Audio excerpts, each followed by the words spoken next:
This video will show you how to make sourdough New York style pizza at home. It is possible to make this style of pizza in your home oven, as long as you're fine with the pizza being a little bit smaller than what you would get in New York City. I'll show you the 2 high quality cheeses I use for good flavor and texture. I'll show you how to make a homemade New York style pizza sauce, and I'll show you how to get a thin and crispy no flop crust on your pizza. Here's how to make it. Start off with 255 grams of water. Add that directly to your mixing bowl on top of your digital scale. This is going to be a 61% hydration dough when everything is added together. Next, add 100 grams of active and risen sourdough starter to your mixing bowl. I took 25 grams of starter out of the fridge the night before. I fed it 50 grams of bread flour and 50 grams of water, and now it's ready to use. So just add 100 total grams of starter to your mixing bowl. Then follow that with 13 grams of salt. This is a little bit saltier than a standard sourdough bread recipe might be, but New York style pizza dough is a little bit saltier than bread dough. Next, add 5 grams of regular white sugar.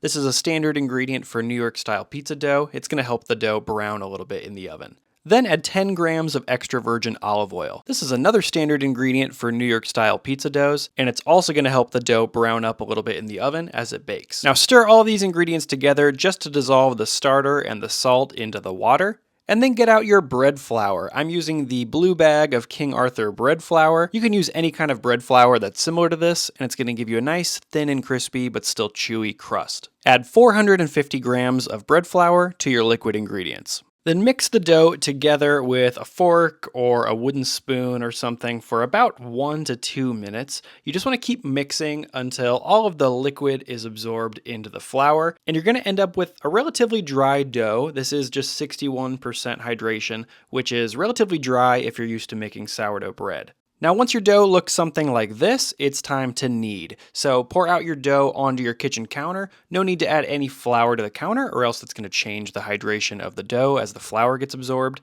So just unfloured counter and knead the dough by hand for about 8 to 10 minutes. You're looking for the gluten to develop in the dough. The dough should feel a lot stronger by the end of the 8 minutes, and the dough should be fairly smooth on the surface. These are all signs that you've kneaded your dough for long enough. If you've been kneading your dough for 8 minutes and your dough still feels a little bit too sticky and it's not quite as smooth as you want it to be, just shape the dough into a ball, cover it up, and let it rest on the counter for 5 minutes. After 5 minutes, your dough should be holding together a lot better than before. It should even be a little bit smoother on top. If you knead it a few times and then check for smoothness, it should look something like this. This dough ball is ready for bulk fermentation, or the first rise. To prepare your dough for the first rise, ball up the dough into a ball and then get out a glass bowl with a lid. Something airtight would be great, and glass is great because you can see through the sides and see how much your dough is rising. Grease the glass bowl with a little bit of olive oil and then transfer the dough into the bowl. You can press it down flat if you wish. This will help you see how much it's actually rising during the bulk fermentation. Pop the lid onto the bowl and then put this somewhere on your kitchen counter where your dough can rise at room temperature for 4 to 6 hours or until it's roughly doubled in size.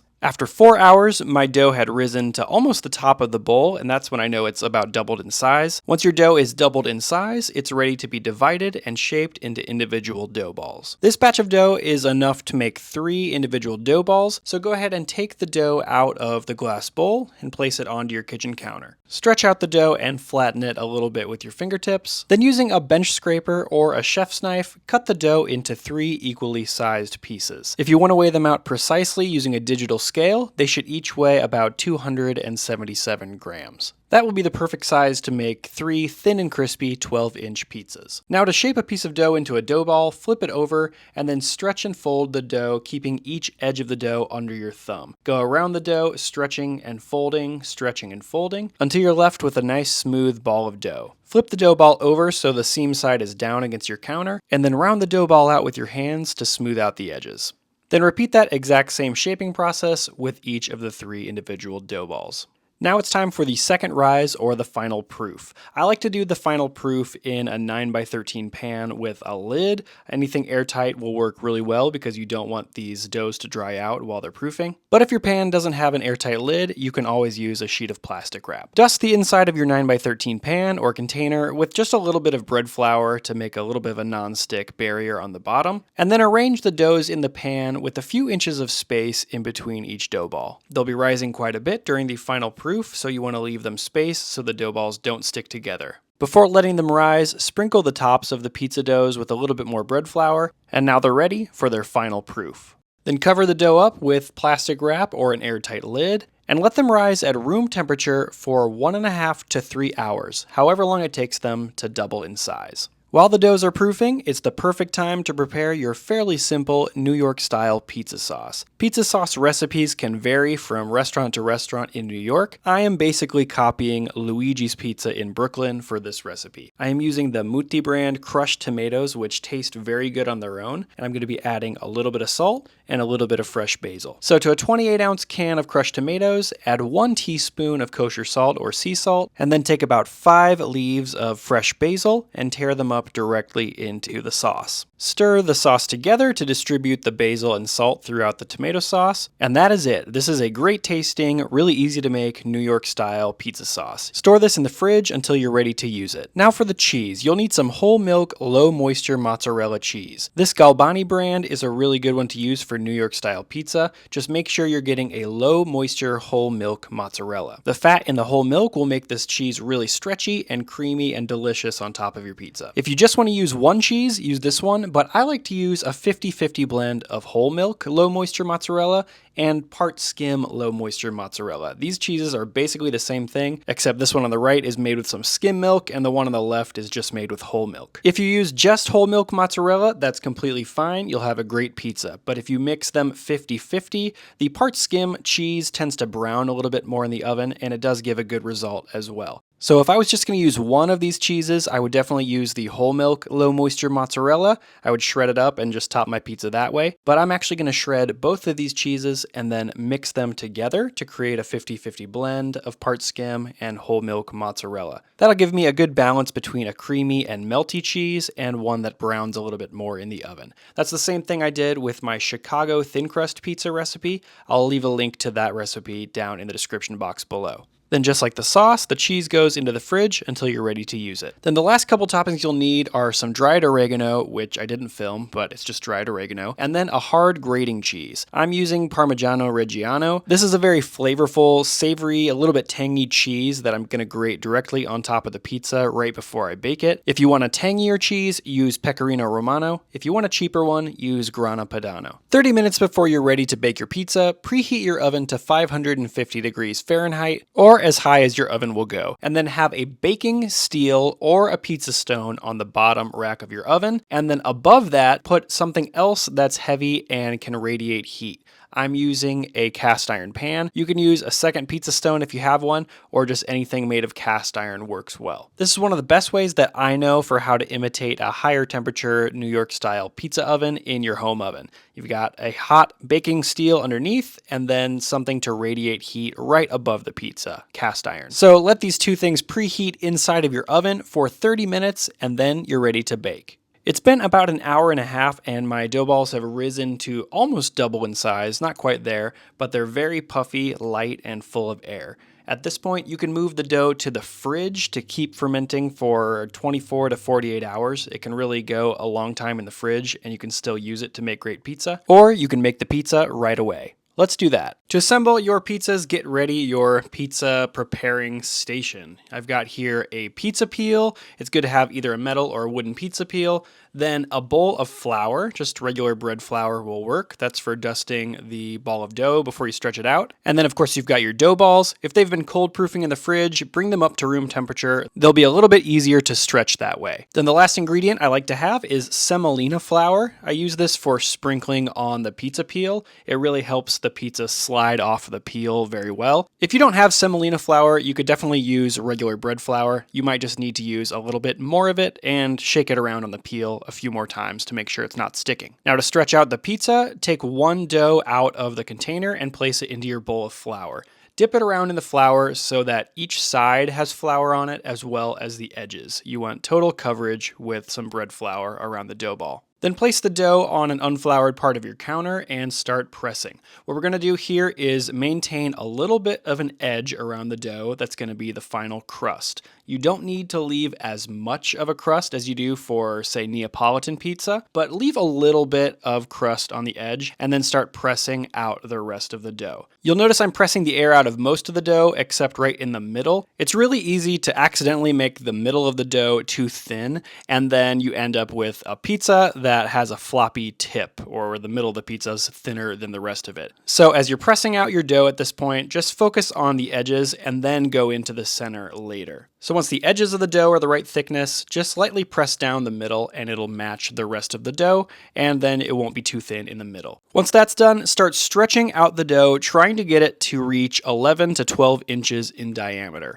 Once it's about 11 to 12 inches, that's when I like to transfer it onto the pizza peel. So you can stretch it out on the kitchen counter with your hands a few times, and then you can lift it up and let gravity do the work. Just grab the dough very gently by the crust, lift it up in the air, and then kind of do a steering wheel motion. This will let gravity pull on the dough evenly as you turn it around in a circular fashion that'll keep the dough as a circle. And then once it seems like the dough is almost 11 to 12 inches in diameter, you can place it on the counter, measure it with a measuring tape if you'd like, and there we go, I got between 11 and 12 inches, so I'm going to transfer this to my pizza peel. Like I said before, make sure you dust your pizza peel with a little bit of semolina flour or some bread flour or all-purpose flour. The dough might curl up on itself a little bit as you're transferring it, so you can just pull it out to a full 11 to 12 inches and then give it a little shake on the pizza peel to make sure that it's not sticking and that the flour is doing its job. There we go, your pizza is now ready to top. This is how I top a plain 12-inch cheese pizza. I'll include some instructions in the written recipe for how you can get a saucier or a cheesier pizza, but this is just my plain cheese pizza. Start by adding a third cup or 85 grams of your prepared New York-style pizza sauce.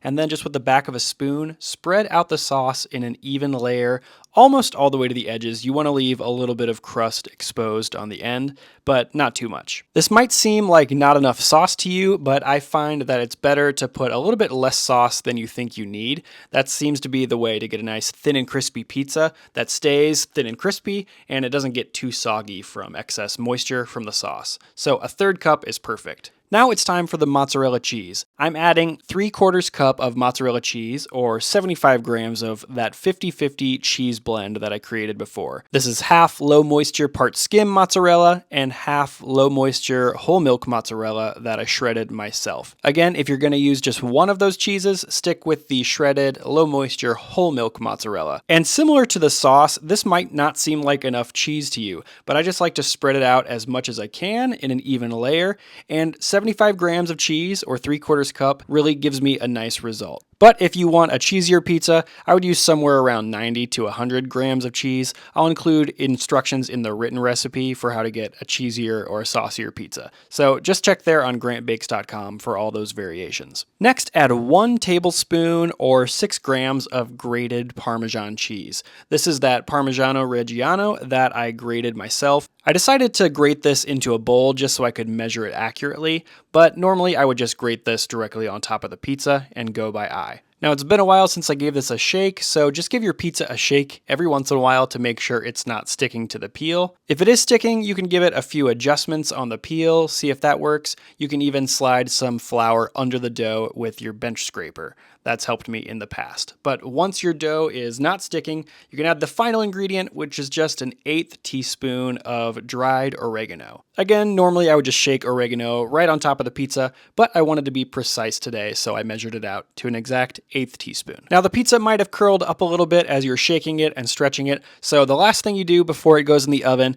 is just give it a stretch to make sure you've got a full 12 inches in diameter, or as close as you can get to 12 inches. Then give the pizza one last shake to make sure it's not sticking, and to the oven it goes. Slide it carefully onto your preheated pizza stone or baking steel, which should have been preheating for at least 30 minutes to 550 degrees Fahrenheit, or as hot as your oven will go. So now we've got the really high heat coming from the baking steel underneath the pizza. We've also got heat radiating off of the cast iron pan on the rack above the pizza. As far as New York style goes, I think this is the best home oven setup. Now let your pizza bake for 6 to 7 minutes at 550 degrees Fahrenheit. About 4 to 5 minutes into the baking time, this is what your pizza should look like. The cheese is starting to bubble, the crust has fully puffed up, but the crust is still a little bit pale.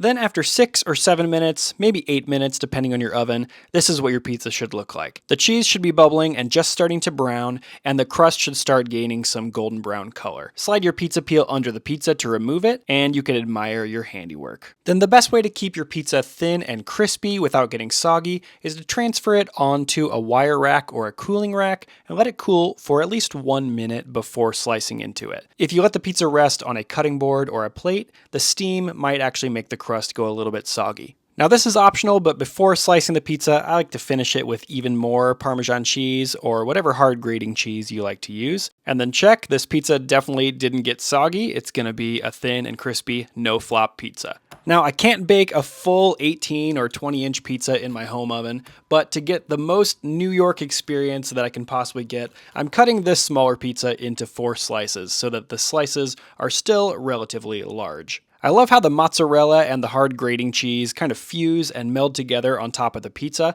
but the sauce still really shines through in other parts as well. And since we cooked this on a baking steel, we've got that nice charred bottom, that undercarriage, and the pizza really has no flop. It's maintained some thinness and crispiness and general sturdiness. We've also got a lot of little fermentation bubbles throughout this pizza. It's definitely a well-fermented sourdough crust. Now for the taste test. I love that the mozzarella cheese on this pizza is melty, creamy, and delicious, but it's not falling off as I bite into the pizza. It's a well-balanced pizza. It's the perfect amount of cheese, the perfect amount of sauce. You get tanginess from the fresh homemade pizza sauce and an extra boost of flavor from the Parmesan cheese. I definitely wouldn't skip that ingredient, and everything just goes so well together. Now, some people think the best way to enjoy a New York-style slice of pizza is to enjoy it reheated, just like they would warm up your slice in the pizza oven in many New York pizza shops right before they serve it to you. So if you want to try this, place a slightly cooled down slice of pizza on a sheet of parchment paper, and then transfer that into your oven onto the preheated baking steel or pizza stone. Let the pizza reheat for 1 to 2 minutes at 550 degrees Fahrenheit, or as high as your oven will go. And then when you take the pizza out of the oven, it should be warmed back up to serving temperature.